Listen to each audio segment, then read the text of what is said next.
Okay, now we're going to use the wire fault function when I have a short to shield, a short to ground, a short to another wire. So once I identify those two shorts, I need to know distance to fault. So in this case, we have pin 15 is reading 0 ohms to pin 19.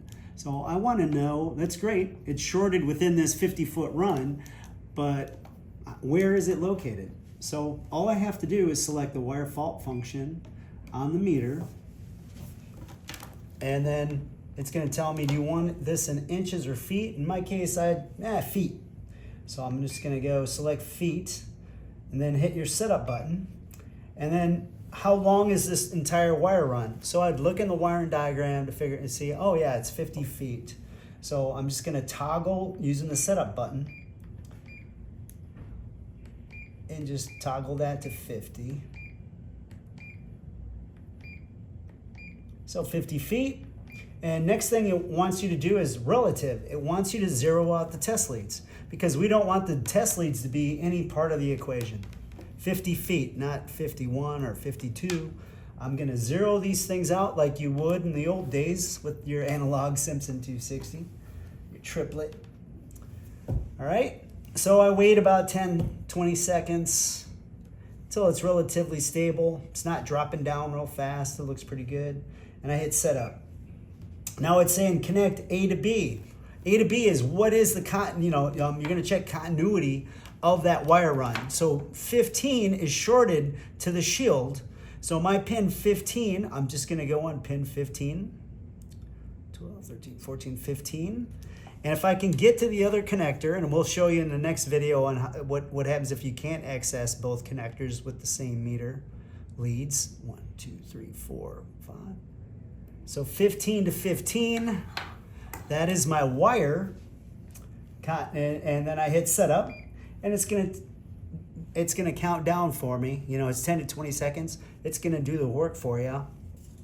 And then look, when it's done, is it stable? If I didn't have any continuity, it wouldn't start counting. It would have just sat there waiting for you. So that looks good, nice and stable. So that's the continuity of pin 15 to pin 15. I hit setup, and now it says, what is A to my fault?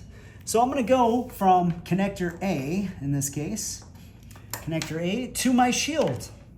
It's shorted to my shield, so I go pin 15 to my shield, which is on pin 19. And then I just hit setup to make that measurement. Make sure, oops, I said 0 ohms, didn't I? Yep, there it goes. It's counting down.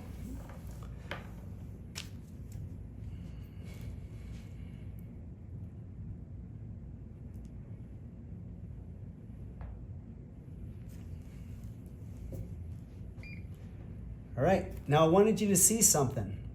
So now it's 0.7 ohms because it's 0 ohms. The limitation for the wire fault meter is if I exceed 50 ohms, I'm going to take this up to 90 ohms. You see it's open because this is the low ohm that has a maximum range of 50 because I need a very high resolution, 20 volt, 10 milliamp, like a bonding meter resolution. So if it is open, that means you may have a short that's above 50 ohms. If it is, you'll have to use a different device. So we're less than 50 in this case, so we're good. I'm gonna hit setup to capture that. Now it checks B to my fault. So being very careful, not to move your ground wire.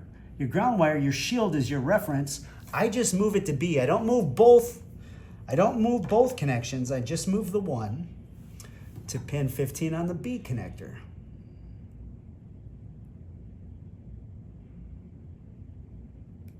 All right, and I'm in, I hit setup. Does its countdown for me.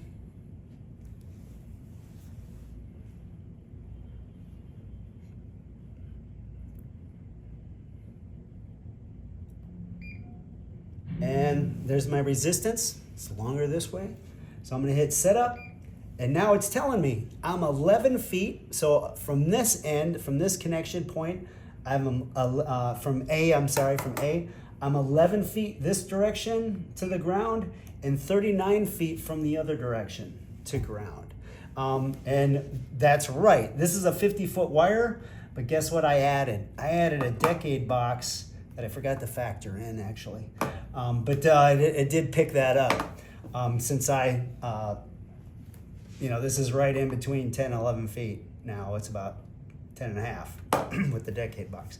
But it makes it really easy, really simple to find distance default for short to wire, short to shield, short to ground.